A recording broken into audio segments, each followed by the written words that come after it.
we have, so that's the, oh my god, you see the bird? It's a bird outside. See, this is the ear hole, right? The ear hole, and that just behind the ear hole, under the earlobe, is the mastoid process. So that is where the sternocleidomastoid goes. That. So if I know what this is, which is unmistakable, right? It's basically, if this is a cylinder, the sternocleidomastoid divides the cylinder diagonally in two: anterior triangle and posterior triangle. See that? So if I know what that is, I know where it goes. It goes from the jugular fossa. That's why I spend so much time figuring this out, right?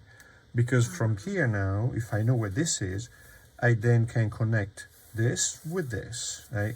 And that will give me, without necessarily imitating, but just understanding it, gives me the percourse of the sternocleidomastoid. And even if it's not, I mean, you can get very close to getting it right, but even if it's not exactly that, because I'm not relying on imitation, but I'm relying on conceptualization, then what it is I know that as an organic form, it looks good if you put it there.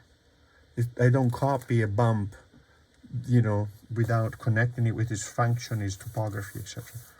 So that way, I maintain the aesthetic, the elegance that come from the inherent forms, the inherent elegance that come from the forms of the body, right?